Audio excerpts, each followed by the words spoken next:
주린이들의 멘탈 강화 방송 돈다방 미쓰리 2월 4일 토요일 방송 시작하겠습니다. 잠시 전에 남대문 근처에서 숭례문 근처에서 어마어마한 파란색 물결이 출렁거렸습니다. 저는 죄송스럽게도 참석하지 못하고 대신 유튜브로 열심히 응원을 했는데요. 제가 비록 오늘 참석은 못했지만 제가 할 수 있는 유일한 능력으로 우리 민주진영의 주린이분들의 멘탈을 잡아드리고 더 나아가서 주린이분들의 지갑을 두둑하게 해드려서 군자금을 지원할 수 있게 작은 어떤 그 보탬이 되는 일을 선택했습니다. 여러분 아마 여러분들도 오늘 느끼셨겠지만 참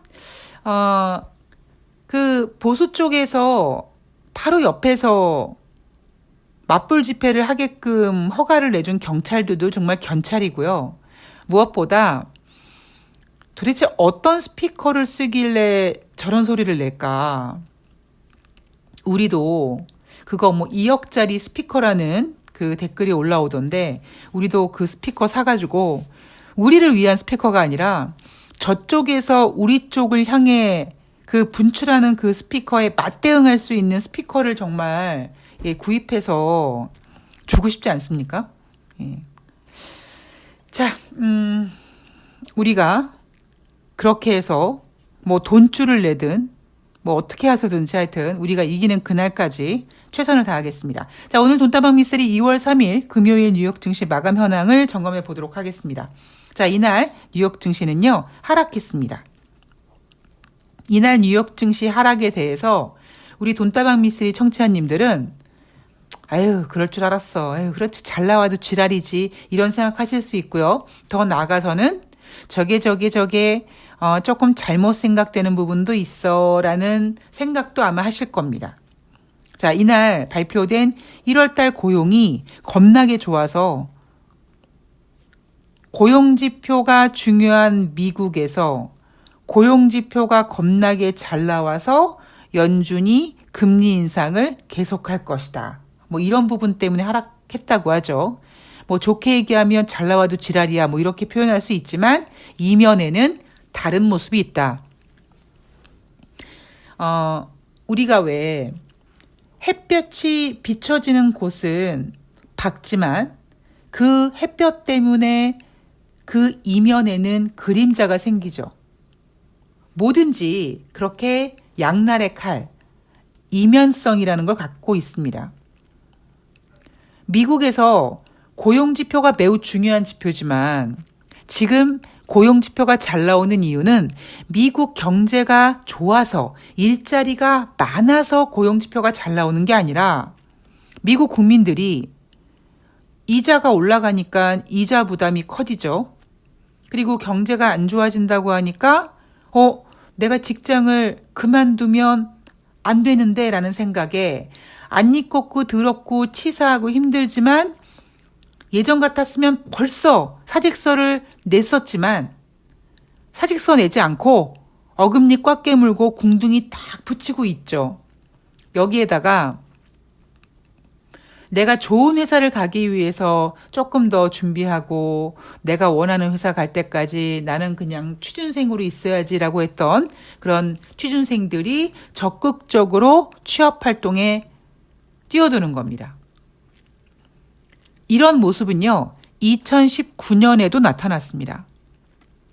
2019년에도요, 지금처럼 이미 미국 경제 지표는 2016년 1번, 2017년 3번, 2018년 4번의 25bp씩에 대한 금리 인상 그 횟수로 인해서 경제 지표가 꺾이기 시작했습니다. 그런데 고용 지표만 어느 순간부터 급격하게 좋아집니다.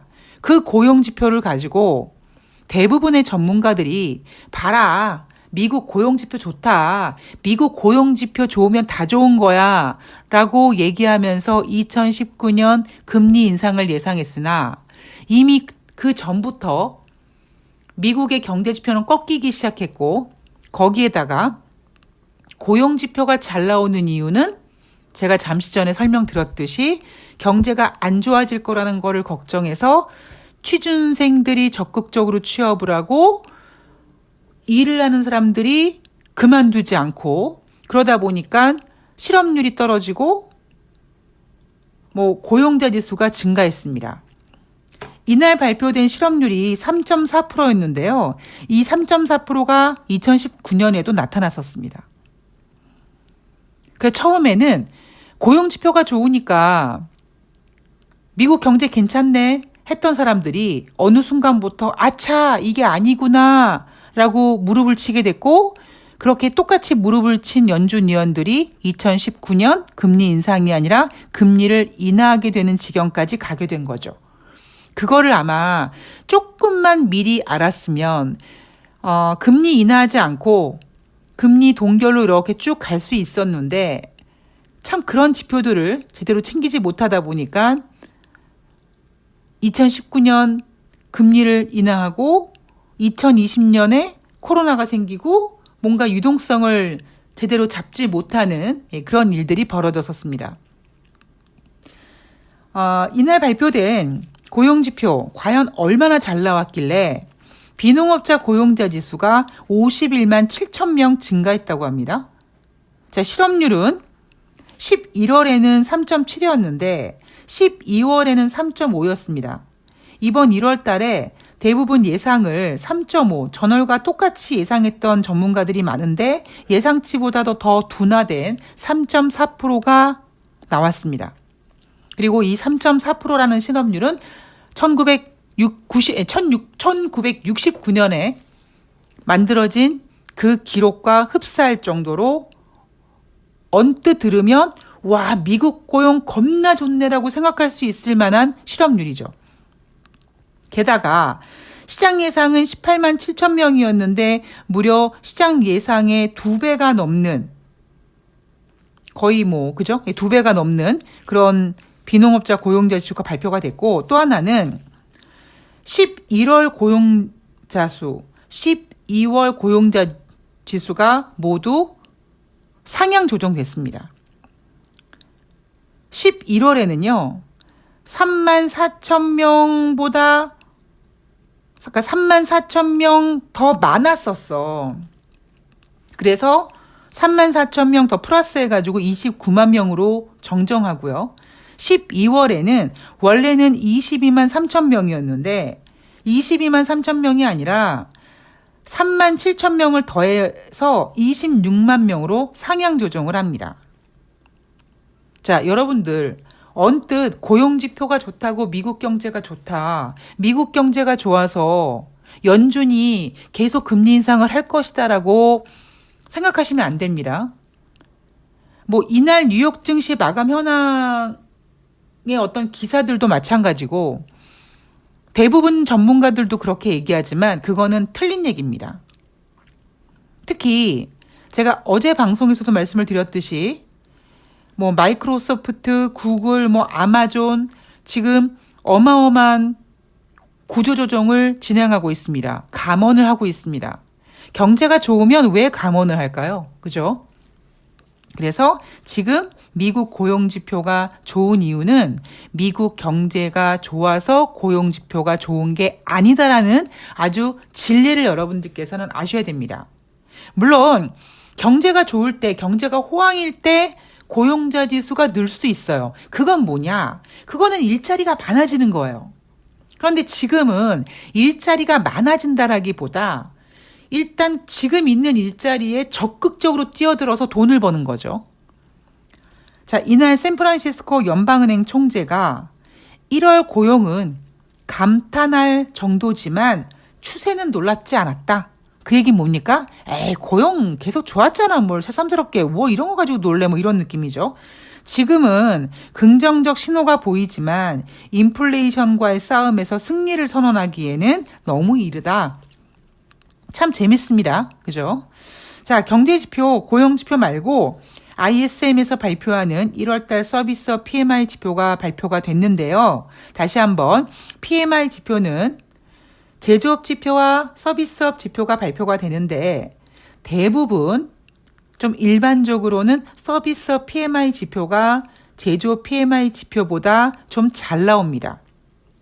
이날 발표된 1월달 서비스 PMI 지표는요, 12월 달에 49.2, 50 기준을 이탈했었다가 이날은 55.2로 다시 상승했습니다.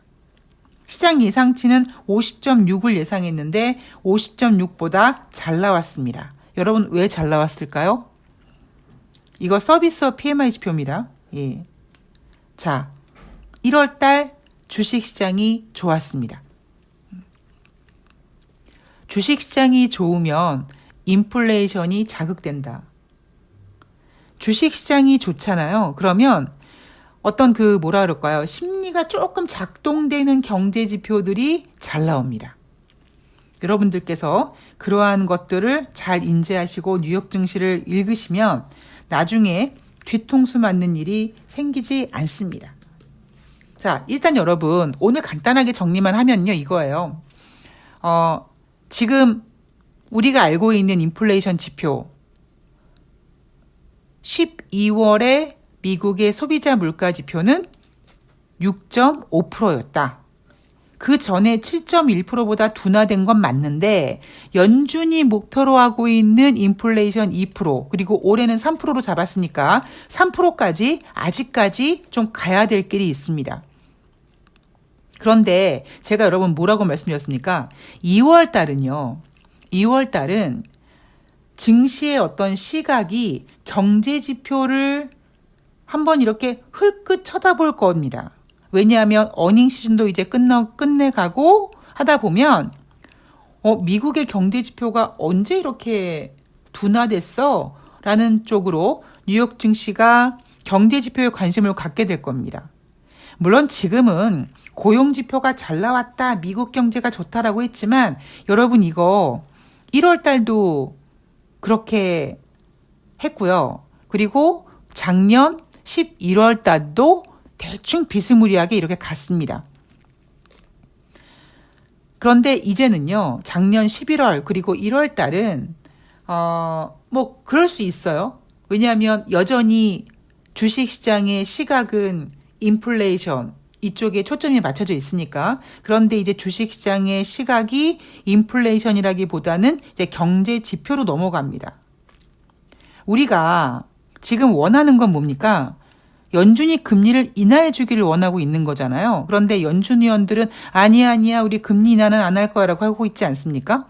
그런데 뉴욕 증시가 주식시장이 인플레이션이 아니라 경제지표를 들여다봤는데 경제지표가 상당히 안 좋아졌는데 시간 지나고 보면서 가만히 있어봐, 이거 고용지표가 잘 나온 게 미쓰리가 얘기한 것처럼 그런 이유였구나라고 생각하게 되면 금리 인상을 쉽게 하지 못합니다. 그래서 이날 나온 얘기는 고용지표가 잘 나와서 3월에도 25bp 금리 인상을 할 것 같아. 이게 거의 확실시 되고 있어 라고 하고 있지만 저는 여전히 3월 달에 연준은 금리를 인상하지 않을 거다라는 생각입니다. 어떤 증시가, 주식시장이, 뉴욕 증시가 인플레이션에서 이 경제지표로 눈을 살짝 돌리는 그런 시간이 2월 달 혹은 2월에서 3월 초 정도까지 이어질 가능성이 전 높다고 생각을 합니다. 그런데 항상 말씀드리지만 뉴욕 증시는 웬만하면 자기네들에게 불리한 악재를 키우지 않으려고 합니다. 이렇게 막 확대시키지 않으려고 해요. 그래서 여전히 고용지표 좋고 막 이렇게 포장을 합니다만 지금 모든 경제지표, 특히 미국의 기준금리는요, 2007년도, 즉 금융위기 직전 그 수준까지 올라왔고요. 주택지표는 길게는 13개월, 그리고 짧게는 5, 6개월, 그리고 다른 경제지표도 한 6, 7개월 정도 전부터 이미 기준선 아래서 하회하고 있습니다.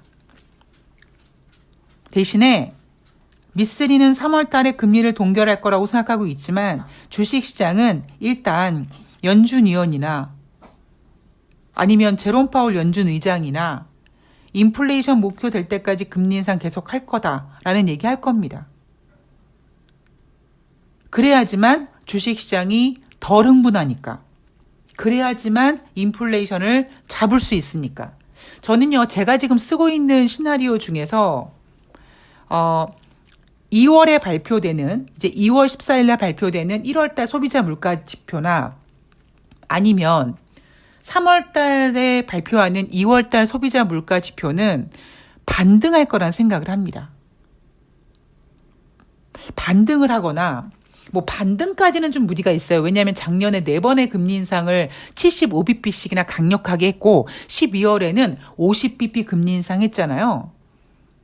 물론 3월 달에 25bp도 했고 5월 달에 50bp 했습니다. 그래서 인플레이션이 다시 뭐 6.5에서 6.6, 6.7 이렇게 반등할 거라기보다는 7.1에서 6.5까지 0.6% 둔화된 그 인플레이션 둔화 폭이 조금 좁아지지 않을까. 여러분 작년 9월 달에 주식시장이 왜 힘들었는지 아시죠? 금리 인상을 75bp씩 막 해댔는데도 불구하고 인플레이션 둔화 폭이 막 쥐오줌 만큼 0.1%씩 막 그거밖에 둔화되지 않았거든요. 그래서 제가 고구마 한 10개 먹은 듯한 답답함을 느껴서 주식시장이 안 좋았단 말이에요.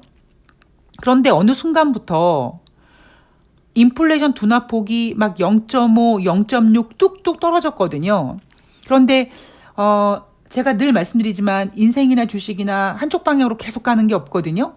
따라서 이번에 특히 1월 달 주식 시장이 좋았기 때문에 2월 달에 발표되는 소비자 물가, 2월 달에 발표되는 1월 달 소비자 물가 지표는 뭐 6.5보다는 떨어질 건 맞습니다. 떨어질 것 같긴 해요. 대신에 지난번에 막 0.5% 둔화, 0.6% 둔화됐던 그런 둔화폭은 조금 좀 약해지지 않겠느냐. 그러면 0.5, 0.6%씩 뚝뚝 둔화되던 인플레이션 지표가 갑자기 뭐 전년 동월 대비 0.2%밖에 둔화되지 않았다. 뭐 이렇게 돼버리면 시장은 작년 9월 달에 느꼈던 그런 심리로 또 스트레스를 받을 겁니다. 뭐야. 이거 왜 이렇게 둔화폭이 줄어들었어? 이러다가 다시 인플레이션 또 상승하는 거 아니야? 또 이런 분위기 만들어질 수 있거든요. 그래서 그게 언제일지 모르겠는데 2월인지 3월인지 모르겠습니다만 저는 이번에 2월 14일 날 발표하는 1월 달 소비자 물가 지표가 그 둔화폭이 조금 좁아지지 않을까. 그래서 투자자들을 좀 스트레스 받게 만들지 않을까라는 것이 일단 지금 현재 시간입니다. 생각입니다.